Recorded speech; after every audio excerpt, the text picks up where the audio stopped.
right, thank you. First of all, it's an honor and a pleasure to be here with these three gentlemen that I so much admire and look up to discuss a subject that is dear to me and to the entire Endeavor community, which is growth. So I want to give everyone an opportunity to get to know you guys briefly, so I would ask you, Tom, to introduce yourself, and then you gentlemen. Thank you for having me. It's a pleasure to be here. My name is Tom Tungus. I'm a partner at Redpoint Ventures. We're a venture capital firm based in California, but we also invest in China and Brazil. We have a wonderful team down here. I've been a partner at Redpoint for about 6 years. I was previously a product manager at Google, and before that worked at a handful of startups. Good afternoon, everyone. Thanks for the invitation. Pleasure to be here. I am the founder and CEO of Móvil. Móvil is the #1 mobile commerce company in Latin America. So we make apps that make lives of everyone easier and better. Every month we serve 50 million people on mobile phones, from ordering pizza to their mobile phones to playing with their kids. We have today 600 people. We operate in 10 countries. And with growth in the last, since we are talking about growth, we have growth 90 times in the last 5 years. And we believe that the next 5 years will be even better. So let's talk about it. Hello, good afternoon. It's an honor to be here. I want to thank the organization for the invitation. My name is Leonardo Simão. I'm the co-founder of Baby Store with Juliana, my wife. We are the leading commerce for baby products in Brazil. In Brazil, if the economy goes better or good, anyway, we have about 3 million babies that are 3 million new babies a year. So it's a wonderful market, and I'm very glad to be able to share with you. That's great. Thank you guys for the intro. So let's get down to business, and I want to get started by asking Tom, why growth is such an important thing? Yeah, I think growth is an unbelievably valuable thing for startups. In fact, it's the most valuable thing. I do a lot of analysis on startups, and I blog at tomtungus.com. And about 6 months ago, I did an analysis of publicly traded startups. And it turns out that the single highest correlating factor to valuation, or the value of a business, is how fast it's growing. And so it's incumbent upon founders and entrepreneurs at every stage of a business to create and develop an infrastructure and invest in infrastructure at every point, to experiment and to figure out the right channels to grow and the mechanisms to grow in the most cost-efficient ways. To the great advantage of entrepreneurs, the ecosystem and the infrastructure, so both the people, the technologies, and the knowledge is now coming to a point where we're starting to see as investors the most efficient businesses ever created. If you look at some of the recent software businesses that have gone public, they're 5 to 6 times more efficient than these businesses would have been 10 or 15 years ago. And there are some exceptional businesses that require only $4 million in investment to become $4 billion companies traded in the public markets. That's why growth is really, I mean, if you were to summarize a startup at its essence, a startup is a company that is designed to grow as quickly as possible. That's great. And Fabrício, how does that tie to your story? I love, someone said, growth is oxygen for the company. And that's how I see it. Móvil is growing very fast, and it is necessary. We are investing a lot to have a great place to work, to have the best people, to train these people in the best universities all around the world, to move the best guys to new companies that we are buying, to move these guys to the new business that we are investing. And all of that is possible because we are growing substantially.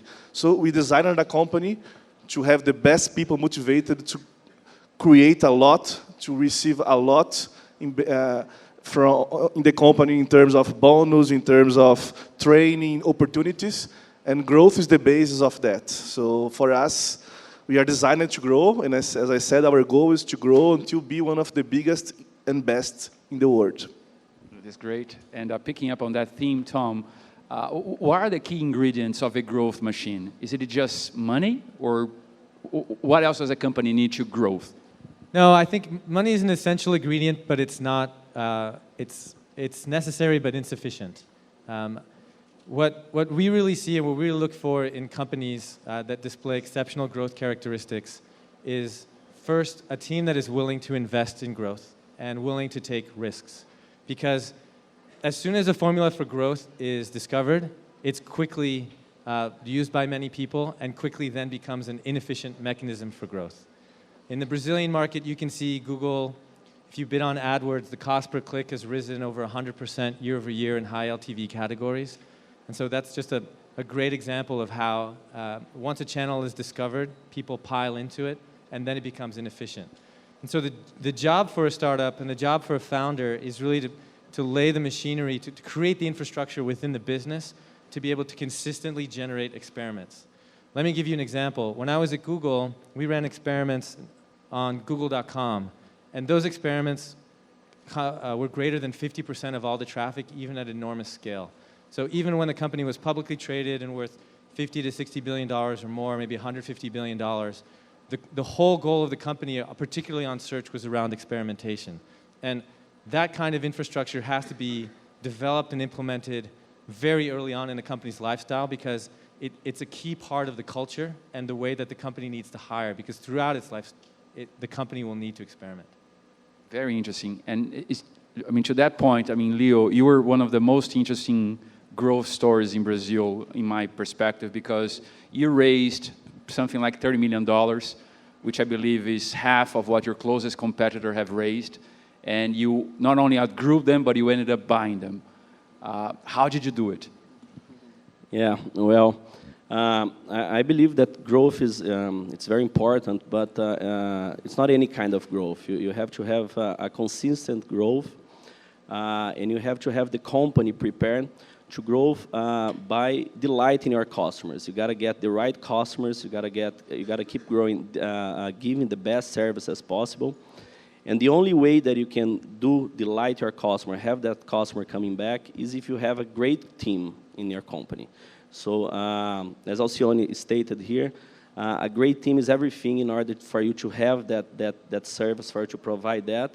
And in order to have that, it's fundamental to have the right culture, the company that really you rely on your personnel, you rely on your team, and they are able to deliver the right growth. So it's not growth at whatever costs. It's a growth that you can get to a certain size, delivering that proper service to the customers without any further cost on the customer relation, and providing and having that sustainable growth with the basic fundamentals of the company. You cannot give up of gross margin, because even though while you are growing, sometimes you are not being profitable because you are reinvesting in the company, the fundamentals got to be right. Otherwise, you just grow and might explode at the end and not lay down, get down to the airport. That makes a lot of sense. Yeah. And based on what you have seen so far, Tom, and I know that you've been following Brazil for quite a while, what are the key differences between what you see in the ecosystem here versus Silicon Valley and other places in the globe? Yeah, I think the Brazilian ecosystem is a very special one. We looked about 4 or 5 years ago at broadening our investment geographies into an emerging market. We considered a handful of different markets. And we chose Brazil very specifically for a handful of reasons. The first is the macroeconomic conditions in this country have improved dramatically as a result of great fiscal policy. The second is that the market is incredibly large, more than 200 million people, relatively, and you've got, as a consequence of the fiscal policies, you have an emerging middle class with a tremendous amount of buying power, and so that creates an enormous market. And the last is you have the soul of the Brazilian entrepreneur is a very special soul. Brazilians, in my understanding, they're very passionate people about the causes, and I've had the opportunity and the fortune to meet a handful of really exceptional entrepreneurs here, and I think they have the scope of ambition that's pretty rare to find elsewhere in the world, and they really want to take that passion for their country, and I think we heard a little about in the previous speech, but what it means to be a Brazilian, to be proud of Brazil. And so, you definitely see that in the entrepreneurs. And so that gets us really excited about it. I think, the companies here are definitely very sophisticated. They're increasing their sophistication. I think the entrepreneurs are at a point in the market where they're really spending a lot of time trying to understand how to grow and how to grow effectively. And a lot of those channels are starting to become fruitful for Brazilian entrepreneurs. I think, particularly in the software world, there's a discipline that's called customer success, which is basically churn management. How do you make sure that the customers that you spend so much money and effort to acquire ultimately stay with your product, and you can continue to keep them as customers? That's a discipline that the community will learn, I think, in the next 18 to 24 months, and I'm starting to see some blossoms of that. I think the one challenge Brazilian entrepreneurs face that has permeated every conversation I've been a part of is kind of the lack of follow-on capital. So you really have a terrific base, and obviously I'm biased, but you have a terrific base of really early-stage capital in this market, but you don't really have a base of like Series A or Series B capital. And so the dilemma that a Brazilian entrepreneur faces is, I've raised a couple $100,000 to perhaps a couple $1 million, and should I continue to grow my business at a consistent rate and show steady progress and take a small amount of risk? Or should I just spend all the money I've got, try to get my business to grow as fast as I possibly can get it, and then take the risk that I'll be able to raise the follow-on capital at that point? And I think that, that's a conversation in every boardroom, I would suspect, in Brazil. And I bring a very Californian perspective. So my opinion is spend all the money as fast as you can and grow as fast as you can. But it may not be it's the right strategy for a certain subset of companies. It's definitely not the right strategy for every company. But that's probably the most important dilemma that Brazilian entrepreneurs face today. Can I make some comments, some good and bad news to think a little about it? Our panel is here Silicon Valley or not? That's the theme of the panel. The good news, I think, and I think everyone should think about it, definitely we have a market and people that can build not nice business, but $10 billion internet companies, $20 billion internet companies, $30 billion internet companies. Why I'm saying this?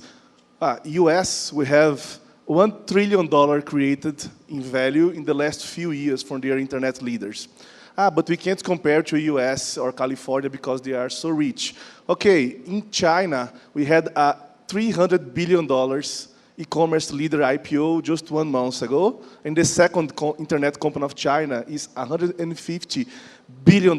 So $500 billion of value created on e-commerce in the last few years. This is the good news. I'm sure we can build 20, 30, maybe $100 billion company here. The bad news, and I'd like to say that we are all guilty here in this room, is that our track record has been a disaster. I love Jim Collins, they say the paradox. Believe that you can do it, and I'm sure we can do $30 billion company, but face the brutal facts. And the brutal fact is our biggest e-commerce company comparable to Amazon or Alibaba values $1 to $3 billion. What is, I would say a bad word, what is not very good. Let's say this because I'm on TV. But it's a disaster. Let's not say some very bad words. It's a disaster. So we are under-delivered. I absolutely believe we will have $20 to $30 billion. I absolutely believe we have a market that can deliver it. But we are underperforming. Oh my God, it's a complete disaster. How Movely, I'm insisting because, come on, $1 billion in a country like this. So at Movely, we try to do something different, and we try to be much more aggressive, trying to build some much more valuable companies. You asked some principles, something different about growth. My perceptions, I would just say obvious things, but on my opinion, discipline about these obvious things make a lot of difference. So my perceptions, first, big dreams. Christiane was here, the author of Big Dream book. Come on, we don't big dream enough. The guy that thinks big here thinks about 100 million reais company. 100 million reais is the Series A pre-money investment that they do in California. We have to think, come on, China made Alibaba. What are we going to do really big? how our biggest e-commerce company is going to be a $50 billion business. So I don't think we dream big enough. I used to say in my company, we don't have Bill Gates here, or Zuckerberg that built a $150 billion internet company. So we use internally, we have at least a Ambev group, they are a $200 billion group. So we say, look, if they could build a beer company to have $200 billion, we have to do a technology company that is much bigger than we usually say here in Brazil. So our perceptions, we have to dream much bigger. We have to absolutely be disciplined on the best people. When I talk about best people in Movile or in other companies, everyone says, I agree, best people. But we are Brazilians. Who really fired someone that you like because he's nice? No one fire a nice guy, or 95% say, I believe in good people. Then we get to see the company that we are analyzing to acquire, and the structure is a disaster. Why he is director of blah, blah, blah, planning? What does mean a director of a planning director? But he's super nice. So everyone believes in nice people, but no one make the hard decisions. Fire who is not working, adjust the structure as soon as possible, and make these things work. And I can say today, Movile is doing super well, and it's just doing well because I have an amazing, better than me team.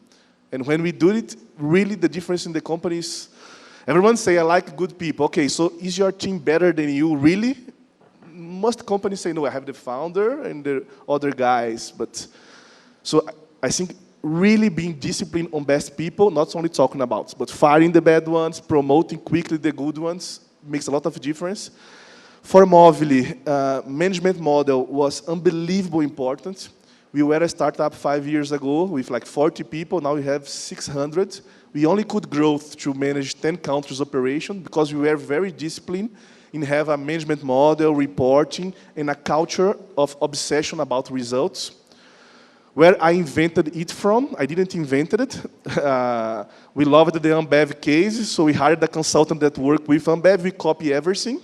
Then we improve it because we want to be an internet company, so we take a little of Google's sauce to make a great place to work. And we copy everything in terms of results, and the impact in the company was amazing. I hear everyone talking about efficiency, but who really invest on management model that support growth? And the fourth item, innovation, he talked a lot about that. We are going to rebuild. There is an important person in internet in California called Mary Meeker that he talks about reimagination of everything. So all the business in all the verticals are going to be rebuilt in the next few years. Some of them already had here today in Brazil. When you think taxi, you call Paulo here in the front and order your taxi by phone. When you think food, you call iFood, some merchandise too. Definitely, we are going to see it on all verticals. I'm going to cut you off. Huh? Yeah, then send the bill for the merchandising later. So we are going to see it on everyone, in buying pharmacy, in buying grocery, in buying hotels, in buying air tickets. Tremendous change in terms of e-commerce we are going to see in the next 2-3 years. So if you don't invest heavily, in our case, we believe that you have to invest a lot in innovation and on a very lean approach. So we do 100 projects, all of them in 2 weeks, and we kill 95 of them. Some people ask, how do you know the future? Some people ask, how you have this bright idea? We didn't have bright idea. We just test everything in 1 week. And then we fail 95% of the time, 5% we succeed, and we grow a lot because of this. The last, because you want to cut me off, and I will not talk anymore, is M&A. Movile has done 15 M&As in the last 5 years. We are doing 8 or 9 this year. And Google does 30, 40 per year. Here in Brazil, if your company is not growing, merge with the competitor. But if you are growing, buy the second player. Just don't take 4 years to take a hard decision. Just do it fast and move faster. For Movile, being very aggressive on M&A has paid off substantially. And definitely this is something that I'd love to share with you all. Now I stop talking. No, you can talk a little more.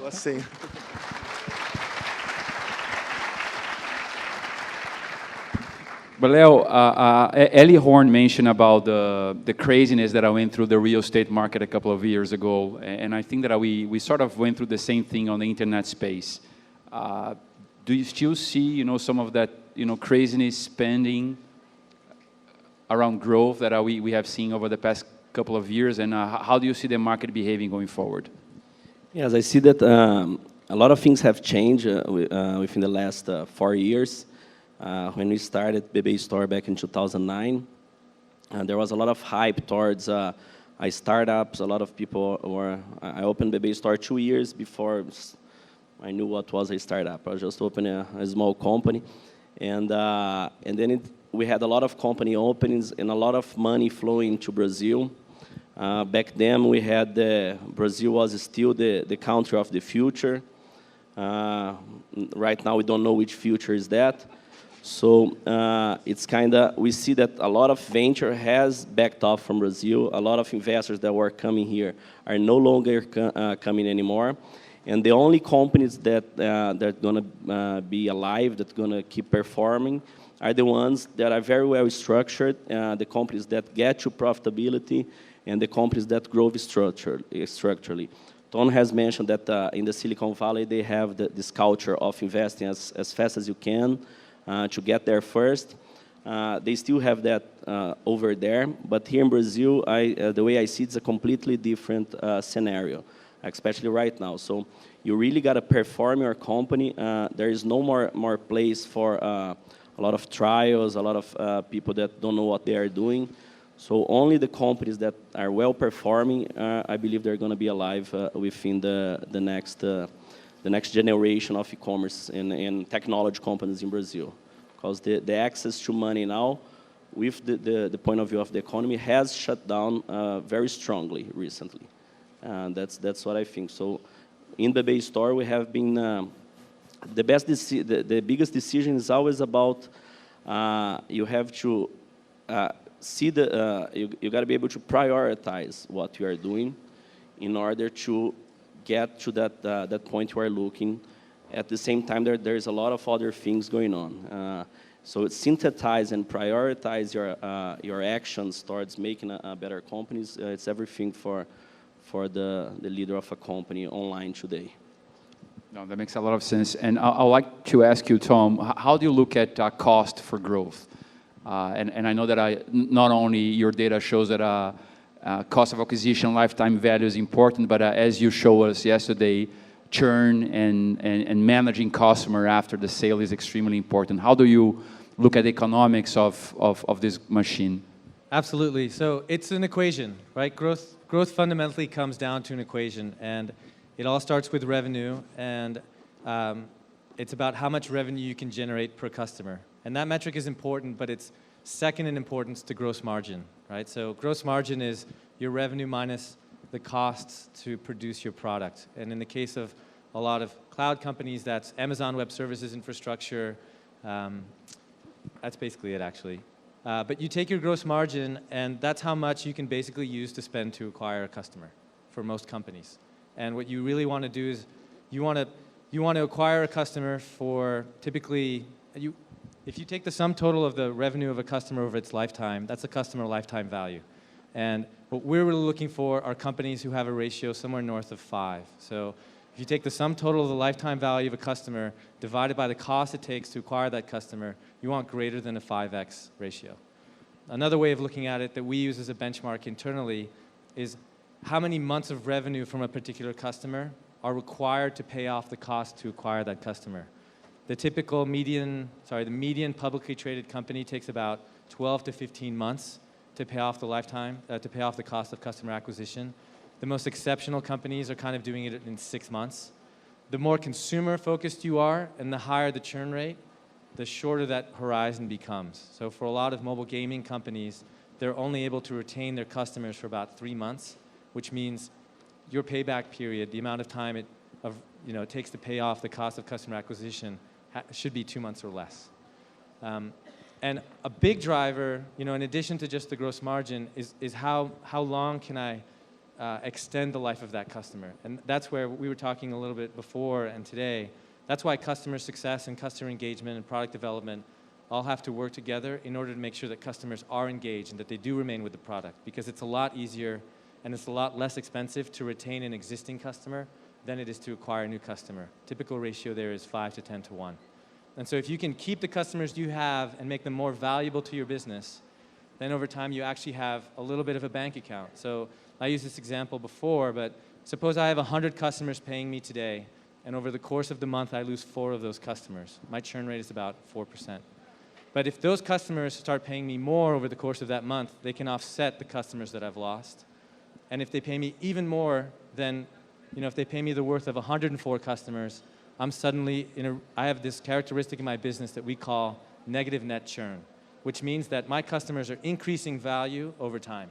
Basically, I have a bank account, actually like in Brazil, where if I put money in it, it grows, unlike the US. And that's a very attractive business because if you stop investing in that business, if you decide no longer to spend on sales and marketing, the revenues of the business will continue to increase, right? And so those are the characteristics that we were looking for. So in summary, it's LTV over, lifetime value over cost of customer acquisition. It's sales efficiency, which is if I spend $1 in sales and marketing yesterday, how much revenue do I buy today? And the second is revenue retention or churn. That's great. And Fabrizio, looking at those metrics, are those the key advantages that online companies have over offline companies? And how do you think that you're going to destroy or conquer your offline competitors? The dynamics on the online companies, every metric he said here, a typical internet company look to it every day, 3 times a day. We launch campaigns every day, and next day morning we check, actually during the day, what is working or not. Then we put over new products, make A/B tests, and adapt very fast. So the dynamics of a typical online company is weekly deploys, daily A/B tests, and weekly optimizations. You asked how does it compare? How can it compete with the offline world? As I said, it's not obvious to you all. It's not rocket science anymore. The impact of internet was amazing. The impact of mobile internet is going to be 5 times amazing. We will have 6 billion people connected through mobile phones, buying, paying, connected to their suppliers, selecting where they will buy, receiving advertising in their mobile. So you asked how the offline guys can compete. I would suggest offline guys invest 3 times more on technology, start to test what works or not to sell, not only through internet, not enough, but also through mobile. There is zero question that in 5 years, mobile payments and the mobile relationship with users will have an amazing impact in e-commerce or mobile commerce. And I'm very confident that the competition for the mobile side will be extremely fast. My recommendation is everyone should get to the mobile side as fast as possible, because just like say, that's the way I do business is not going to be a successful strategy for the next 5 years. How do you look at that, Leo? Because I know that you have built a company in 5 years that outgrew what Alô Bebê took, like 30 years to build. Yeah, I see that today, each day that passes, this online and offline distinction, it's becoming thinner.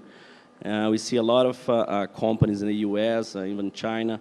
This online is migrating offline and starting to do a full stack service. We see like Uber, a company that got offline cabs, real cabs, and connect through a system. We see some important retailers that are doing very important online experience as well. Even in Brazil, it started as a retailer, Americanas, offline retailer. So this distinction is becoming, each day, it's all about the experience of buying. So in the e-commerce, we have this add complexity to the business against just a technology company, that all those metrics we got to look at daily and hourly. Every time we got to see how those parties has been performing.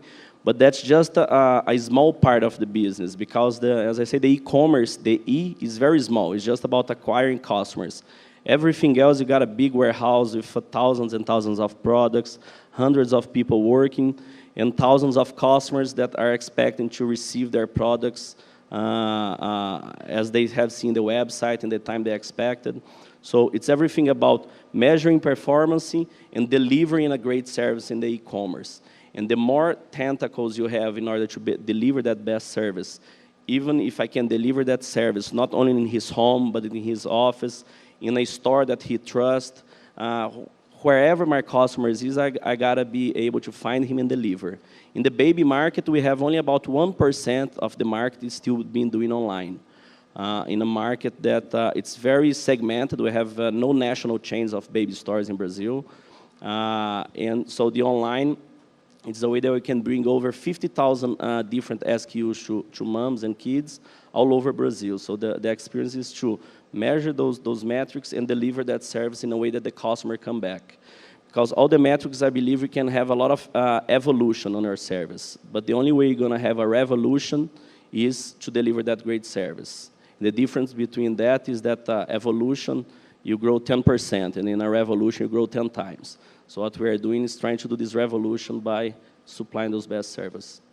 No, that's great. I want to delve into a couple of questions that the audience is making, and people are asking us to delve a little bit further into the growth machine issue.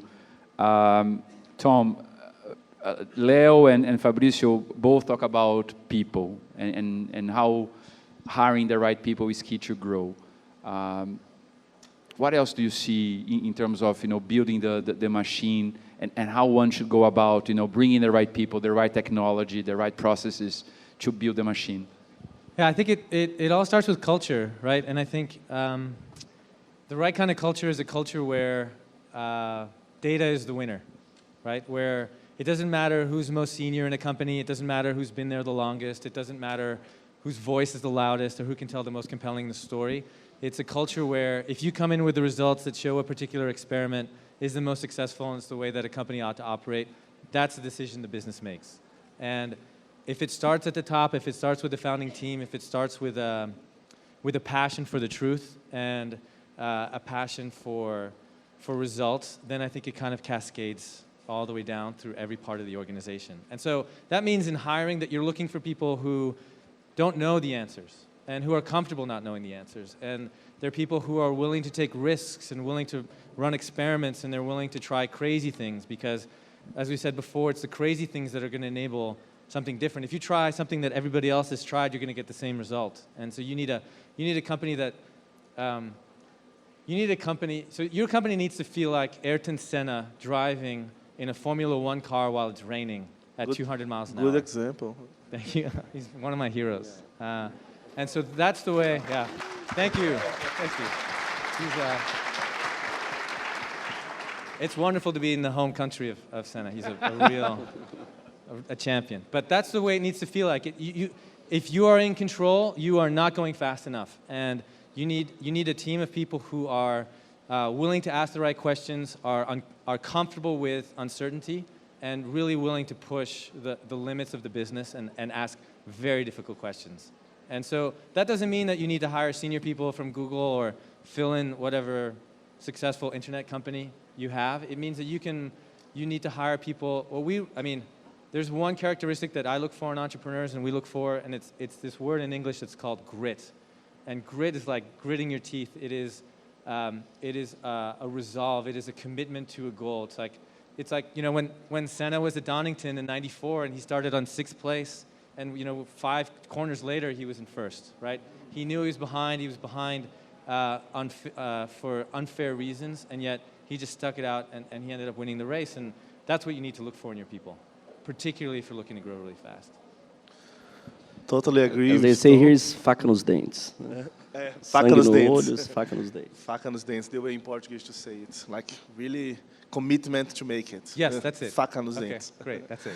I have a story about faca nos dentes to inspire you a little. I totally agree with what Tom just said about data and driven by a team driven by his results. And a story that I'd love to share about growth is that we created a product 1.5 years ago, April 2013. It's called Play Kids. If one of you have a 1 to 5 years old kid, probably you already saw it someday. This is a Brazilian product started on our R&D labs in Campinas. We have tremendous success in Brazil, but we push it globally from the beginning. The team of Play Kids used to shout global, global. Our only goal is to be global. And after only 1 year, in August this year, it became the #1 grossing app in the world. It is distributed today on 150 countries. It is used by 10 million people, and it is #1 everywhere. So actually in 30 countries is #1, it's top 10 in 60 countries, and used in 150 countries. And I was 3 weeks ago in New York and California, and I told people there, so this is the #1 in the world. And people said, wow, very nice. And how are you doing here in the US? And then we said, no, we are #1 here in the US. What means that Disney is #2, Viacom is #3. And people from America used to react.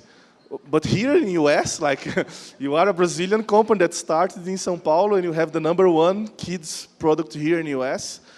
And what I can tell you is that the dynamics of having a global product with users in China, in Asia, and we are #1 also in Spain, France, in UK, is amazing. It's driving a lot of growth, prosperity, and opportunities to Movile.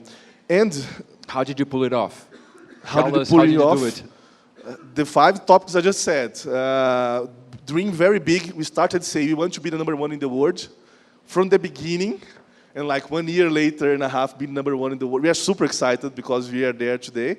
But we pushed the very best people. We invested substantial resources in innovation, and the management model and the discipline was very important.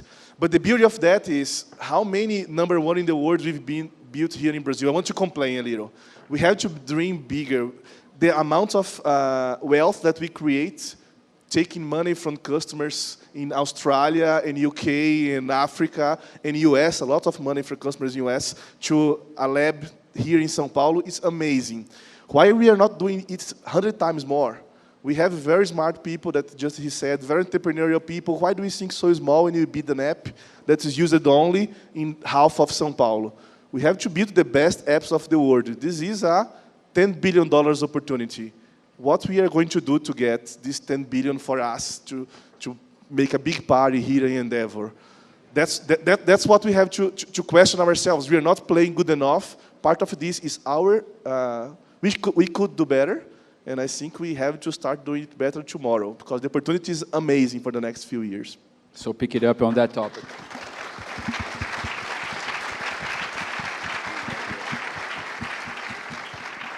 So pick it up on that topic, Fabrício, and going back to you, Leo. One of the questions here is that from an investor or entrepreneur point of view, if you could change one thing in Brazil, what would that be? I'm not going to say what I'm thinking. Well, yeah, that was supposed to be an easy one, but I'm gonna take the second one, not the first one. I believe the most important thing to develop an entrepreneur scenario in Brazil would be the legislation concerning investments in this industry here. Because, for example, in the US, it's a culture of trying, of innovating and trying new things. So it's very common for someone to try and to fail. It's part of innovation. When you try to innovate, you fail many times until you get it right. So if you are invested there and you are bankrupt and you fail, it's not a big deal. It's actually kind of admirable that you have tried more things and they wanted to invest in people that have tried more things. In Brazil, we don't have that culture very well formed here. And the legislation doesn't work as well, because if a VC, for example, decides to invest 1 million reais in a certain company, and that company fails, what's going to happen is that maybe this investor is going to be having lunch with his wife 10 years after, and that's going to be it's going to take his money out of his bank by a judge for some tributary or some unknown reason. And so that's just mess with the whole process. So it's all about putting the right legislation to encourage Brazil to be a very entrepreneurial scenario and a great country. Because as they all said, we have everything to do it here in Brazil. We have great people, we have great culture, we have the people, we have 200 million population, we're about 5th GDP, so we have everything. We just gotta The politician just gotta let us work, that's all.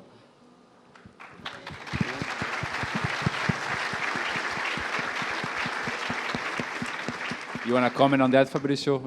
Anything other than dreaming big, which I think that we all agree it's a must? Anything that are particularly or specific that you would change? Politicians, corruption, and taxes are the obvious answers. I'll not talk about that because it will take a few years. I'll talk about what we can do today. That is, take out this too Catholican way to see creating very big business.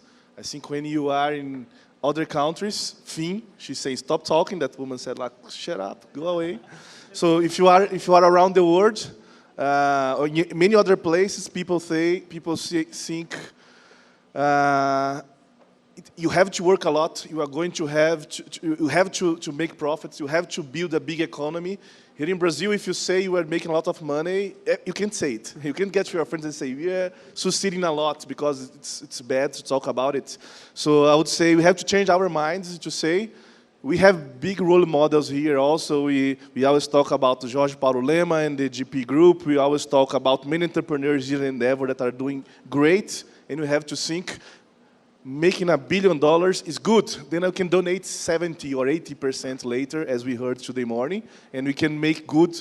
But if I cannot really believe, if the population doesn't believe that creating wealth is good, we will be always feeling guilty, and we will never really move forward very fast. And we have to move forward very fast to make the good for everyone in the country. So I would change our perception about success. Oh, that's awesome. So with that, I'd like to close the session. Thank you, Tom, you, Fabricio, you, Leo. Thank you so much for taking the time and being here with us. Thank you, guys. Thank you all.